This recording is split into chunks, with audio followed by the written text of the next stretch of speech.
Hey, this is Rick from Hiking Emergency Beacon, and today I'm out here to do some tracking tests with the 66i. It's not on my pack, it's on the ground. Better pick it up.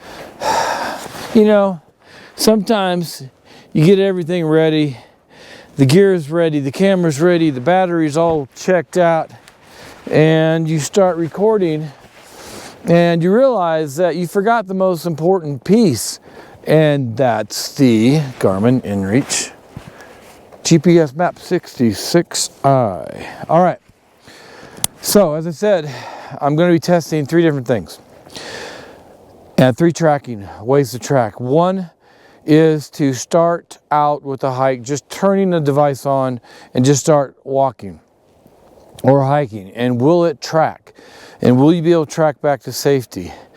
The second way is to then turn on tracking without following a route or course, and just with the tracking, then going wherever you want to go, and then will it track back?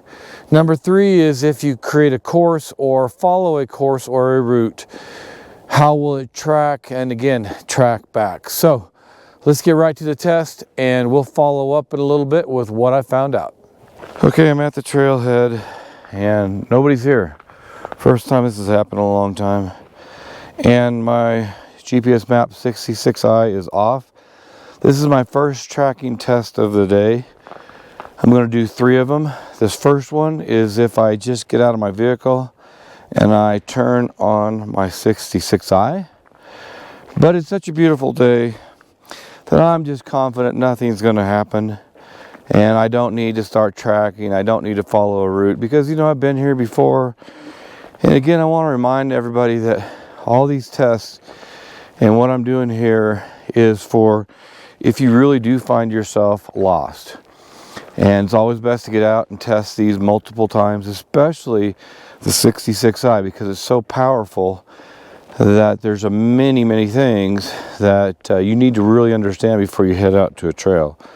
So all I've done here is turn it on, and you can see under tracking right here, I do need to go turn my screen capture on, so I'm going to do that. That's one thing you have to do. If you want to do a screen capture, every single time you power off the 66i, you have to turn on screen capture. Again, so right here you can see under tracking, it is not on. If it were tracking, there'd be a check mark. So this is all I'm doing right now. I'm going to put this on my pack, and I am going to just hike. This is an easy hike. There's nothing hard about this one here. But I want to test and see here if I've just started hiking and I've turned on my device but not tracked. When I get out here about 25 minutes out, will I be able to track back to safety? And then I believe every 10 minutes it lays a track down. That's why I'm going to go about 25 minutes out, because I want to see if it lays down the two tracks in addition to where I started. So now we're just gonna enjoy this morning's hike, and we'll see what happens when we get out here about 25 to 30 minutes out.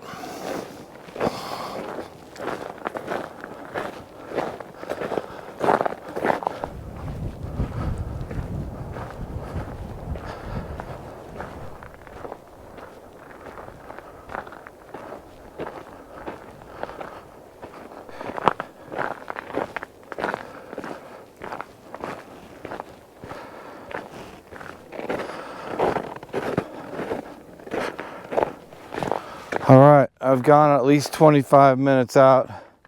Set my timer on my phone just to make sure. And you can see here, I am synced to my phone with this Garmin GPSMAP 66i.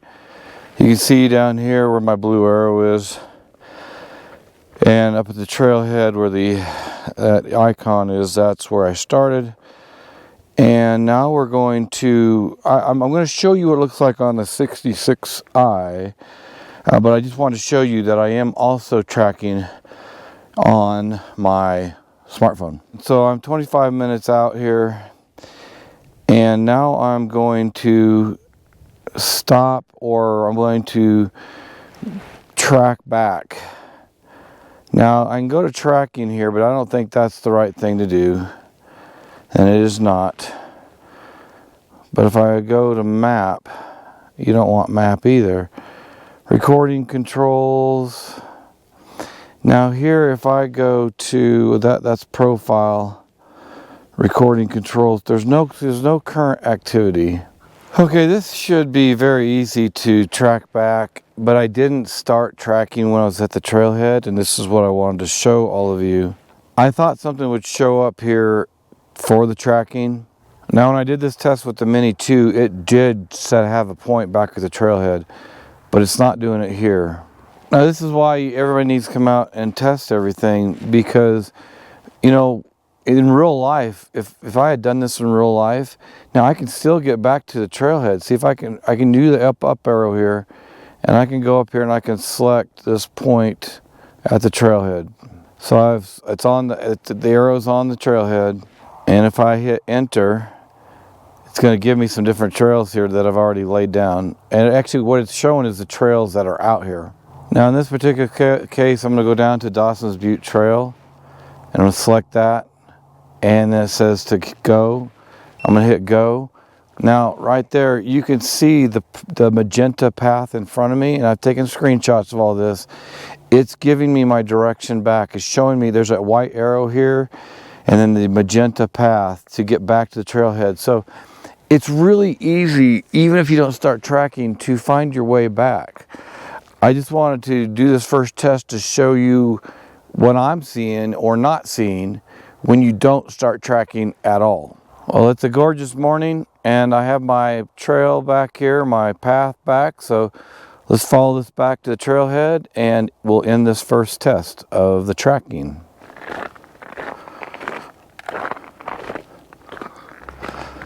All right, just want to take a second to show you just how accurate this is. I want to zoom in on the map. You can see different trails. I'm coming up to a trailhead right here. Again, I'll have screenshots of all this. The magenta trail is what I'm following. You can see my blue arrows right on it. And there's multiple trails right here. One goes straight ahead. Actually, right now it's telling me to go straight ahead. So in this case, if I were lost, now I did come up this trail to the right here. And so if I were lost, I would follow the known trail that it gave me. Now the reason it gave me this trail is because back there I had several options. I had Dawson's Butte Ranch Open Space Trail, I had Dawson's Butte Trail, I had Trailhead, and I had picked this one. But you could pick any one of them, and if you could tell it was the wrong trail, then you could change it.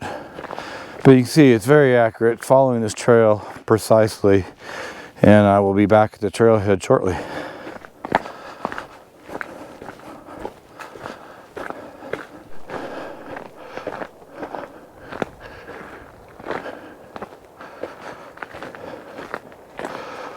All right, we're back at the trailhead, and you can see from my map here that with the arrow and everything, I am back safe and sound. So even though this first test didn't work exactly like I thought, according to how it did work with the Garmin inReach Mini 2, it's still so powerful that I can easily get back to the trailheads. So here's the current activity. It's highlighted in magenta. I want to discard it, so there's discard, and then it says clear the current activity. All trip data associated with this activity will be reset. So I'm going to hit clear. Now here it says stop navigation. When I hit on the menu, that's where it says stop navigation. So I'm going to stop navigation. So now I'm cleared. Navigation has stopped tracking or navigating. So that's the end of the first test. Now what I'm going to do in the second test here is I am not going to follow a route. I am just going to start tracking and hiking. So the previous test was without tracking at all. I had just turned on the device. In this particular case here, I'm going to go to the menu, and I'm going to go down to tracking, and I'm going to select tracking, and here it says start tracking. So now I'm going to hit start tracking. Tracking session. Activity recording will be started. And I am going to hit start. So now the timer is counting down. And in this case here, I'm not following any particular route. Now I can send a map share also if I want to.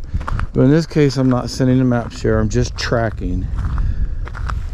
So we're going to go off trail here. Right now I'm on a trail. But I'm going to go off to the right in the middle of the open space. The Dawson's Butte Ranch open space trail. There are no trails out here. I'm just going to hike and with it tracking. And let's see what happens on this test.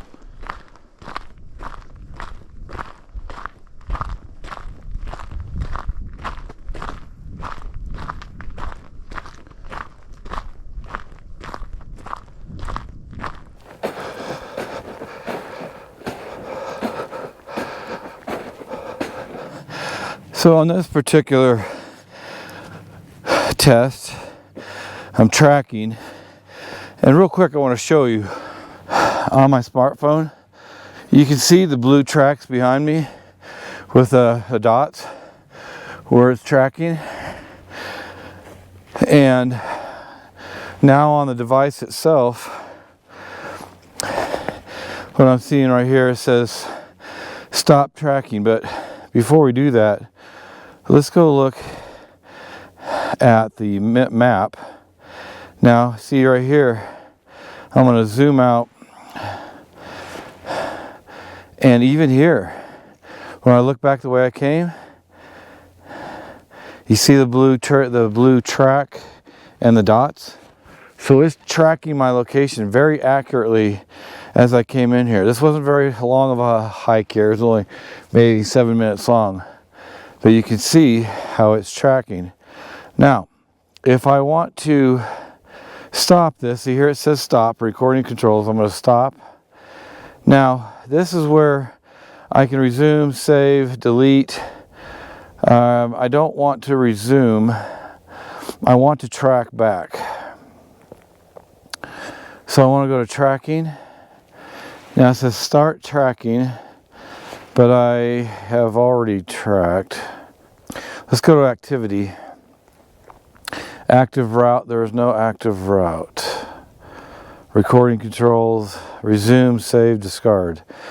Now, this is where I should be able to go up to the top to map and see current activity, and there's track back. That's what I want right here. So I'm going to set track back. Well, see, all of a sudden that trail turned magenta. All right, now it's showing me the exact way back. So there's a major difference here when you select tracking or you don't track. And again, you can see here on my phone and on the smartphone it shows the trail. So this was really easy. This is a great test. You know, if I'm going out hiking, now here's this trail here. I have been out here so many times. I know exactly where I'm at. That a lot of times if I came out here, family and friends, I'm not going to start tracking. I'll just have my device with me, my satellite communicator. But if I were more unsure of where I was at, then I would always start tracking. Now remember, if you want to save money, when you go on an outdoor expedition or adventure, you can change to the expedition mode for 1 month and pay the higher price and have unlimited tracking and unlimited messaging.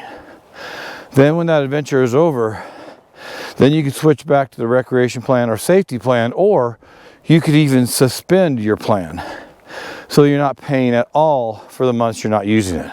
I will see you back at the trailhead and wrap up this second test.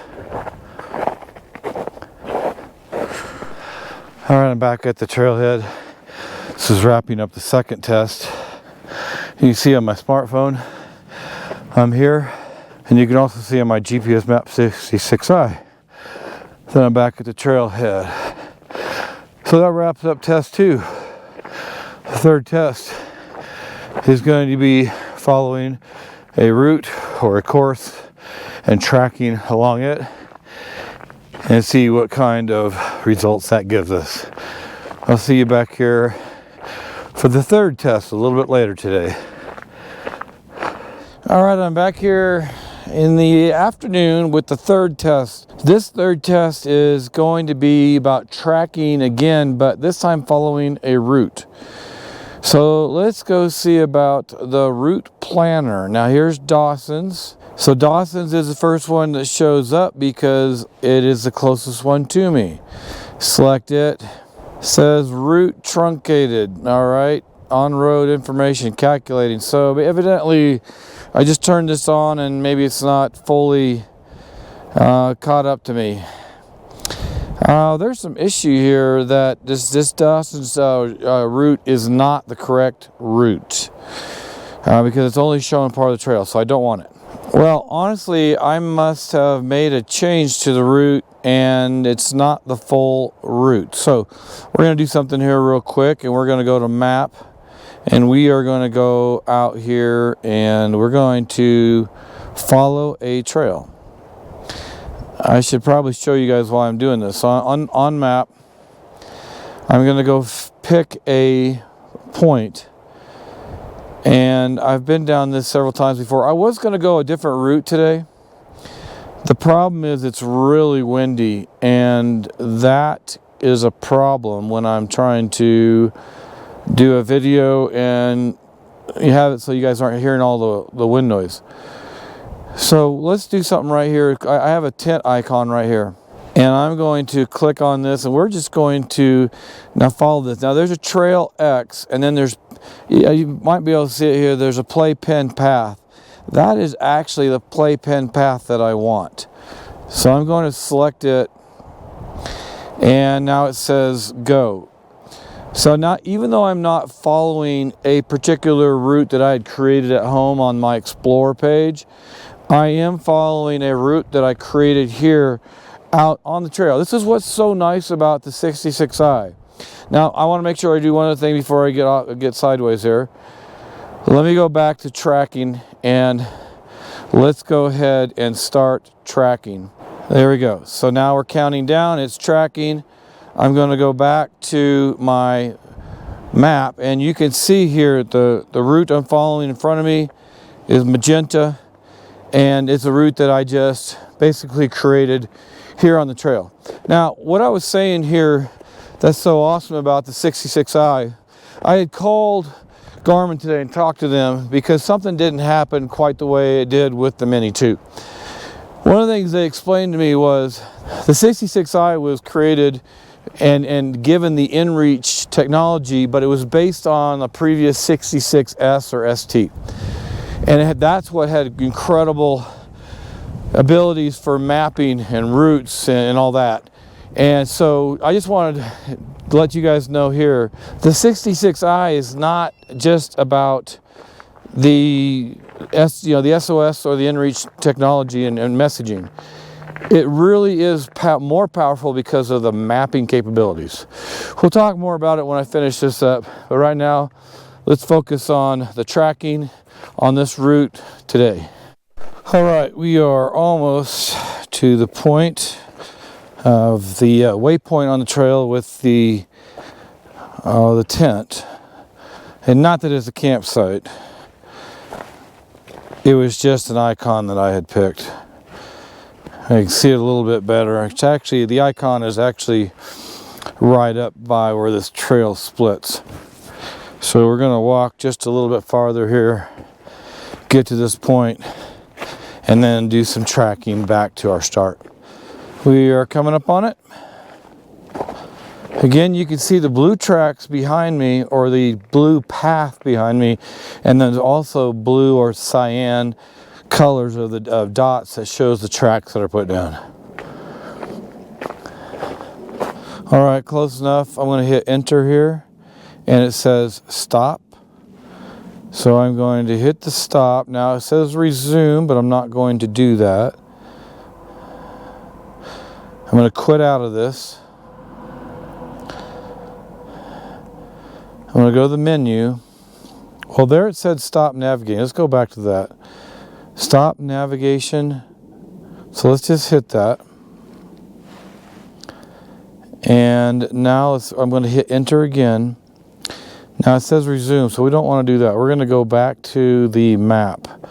Now this is where I can go to maybe recording controls. Now, right, so under recording controls, when you're on the map, it says track back. So I'm going to hit track back. Again, what you can see here is the trail in front of me is magenta. That is my trail back to the start. If I use the negative button, minus button, then it'll zoom back out to where I can see the whole course or the path that I just took. Now I'm not going to go all the way back out. You can actually see over here where there's a camera icon. I'm going to go over here and finish up this video. But I will go back part of the way on the trail, and you'll see the trail behind me turn cyan, and in front will be magenta. So let's just see how this actually works.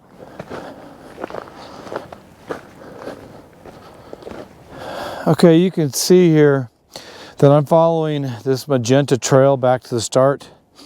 Behind me is a blue line where I started the track back. So it's all working perfectly. There's multiple ways to navigate by routes and courses and then to track back, but the 66i I've just shown here is very powerful. It showed that I didn't start tracking, but I'm tracking right now. It just laid down another blue dot. I'm not following the route. I see, well, here, there you go, it says off course. So it is navigating right now, and I am off course. Now I love this part. There was an audible beep and a visual icon there that said I was off course. You can also see the blue dot behind me, a track that was laid down. Now you can see the path behind me is blue. There's a dot behind me where the first track was set down. So again, test, test, test. I really can't say it enough, especially with the 66i. And a Mini too, it doesn't matter which one. Make sure you really understand it. Make sure you know how to SOS and do a test with the SOS. Make sure you know how to message. Just really make sure you understand your device before you head out here. All right, the test was a mix of success. Actually, it was all successful, but here's what I found out. Because I had done this tracking test with the Mini 2, something didn't work the same with the 66i. So the very first test, when I got out of my vehicle and I just turned the 66i on, with the Mini 2, it will put a track down without you knowing, and I think every 10 minutes it's putting down these hidden tracks. That does not happen with the 66i. I called Garmin and confirmed that later, or I was asking if I had done something wrong. And they said, no, only the Mini 2 does that. Just for your information. All right, so when I got out and I had, basically I was lost, and I tried to track back. I couldn't track back because there was nothing to track to. I didn't have an active route. I didn't track. But with the 66i, because it's so powerful, and the 66i is based on I think the 66ST, which was all about the mapping capabilities. It's very powerful in that. And then the I is the inReach part they added to it, so you can do SOSs and also two-way message. Well, in this case, I was able to look at the map, nice big display here, and I was able to look and see where my starting point was at, and I was able to set a course and track right back to my starting point. So you can't hardly get, unless there's a malfunction with the device, you can't get lost using this. All right, so the second test was without following a route. Then I just went off, I started tracking, and you could see immediately what happened. There was a blue track behind me, there was dots, I don't know, it depends on, I think, really your settings, but it was putting them down every 5 minutes or faster than that. I want to say maybe it was 2 minutes, but anyway, beside the point, you could see how it was tracking. And then when I did get farther out, I stopped the tracking, and then I was able to track back because I had tracks. That was a success. And then the third test was following a route. Now, my route was messed up out here because I had done something at home to mess it up. But I was able to then go create a route. When you're out here with these powerful devices like this, you can create a route and you can place points down how you want to follow, or you can say follow a trail or a road. Very, very powerful. So the same thing though, I mean, it doesn't matter if I had created the route at home on my Explorer or my Garmin Explorer page, which I do a lot of, but I was able to do the very same thing out here. I just picked a waypoint, or I could have put my own waypoints down and I could have tracked or followed that route right to where I wanted to go. So another success. And then I stopped and then I tracked back. And again, you can see the line behind me. And I thought I had messed up, but I had stopped the tracking on the way. And then I had, stopped the track back, and then I had started tracking again. Again, you could see the light blue line behind me and the dots behind me also where it was putting down tracks. When I was doing the track back, just like any route you follow, the route ahead of you is magenta. Behind you is cyan. So all three tests were very successful, other than the difference in the 66i versus the Mini 2. There are differences. And again, this is why I always say always test, because maybe you have multiple devices, or maybe you've just currently switched, or it doesn't even matter if you only have one device. I have messed up more times than I care to admit out here. And sometimes it's because there's a confusion between different devices. But there are so many things you need to know when you come out here with these satellite communicators. And one, I mean, make sure you know how to SOS, make sure you know how to two-way message, make sure you know how to use maps. Whatever you're going to use, test it ahead of time. Test sending messages to people. Again, I'm getting off the subject here. Today's subject was tracking. This is the third in the playlist series of the 66i, where because I had messed up before and because this is such a powerful device, I'm breaking each one of these down into shorter videos, playlists. So each one you'll be able to see exactly how to do it and know what not to do. And preferably what not to do is outside the picture, because these are meant to be successful. Not mistakes I've made, but successes I've had and how you actually use them. The next one I'm going to do in this playlist series is going to be about navigation. And there's multiple ways to navigate. So this will be a little more challenging because there are different ways, and there's managers, and there's route planners and all kinds of stuff. So that will be the next one coming up. And I'm going to continue breaking this down for you guys, because what I'm starting to see now is that I think the 66i is going to become my new go-to satellite communicator. I love the Mini 2, so I'm not going to absolutely say I'm going away from the Mini 2, but because there's so much power here, and it's got the screen, it's a great standalone device, it's better at mapping, I'm starting to kind of doubt my Mini 2 being at the top spot. But you'll have to wait and see. There's probably going to be 8 or 10 different videos in this playlist, maybe more. I'm going to run through everything and I possibly know to do on the 66i. But I appreciate you watching, and please leave comments below, because I guarantee you, because this is so powerful, the 66i, that there's things I've missed or I don't know that you can do with tracking. And if you see something I've missed or see a better way to do something, leave a comment, leave a message, and I'll come back out here and I'll redo a video, or I'll do a new video to then test it and then show everybody, another way to use the 66i. It's an awesome satellite communicator, highly recommend it, and I appreciate you guys sticking with me through this video. Big snowstorm tomorrow, about a foot here near Larkspur, Colorado. Maybe you'll get to see that in my next video. But thanks for joining me here in Colorado, and I'll see you in the next video.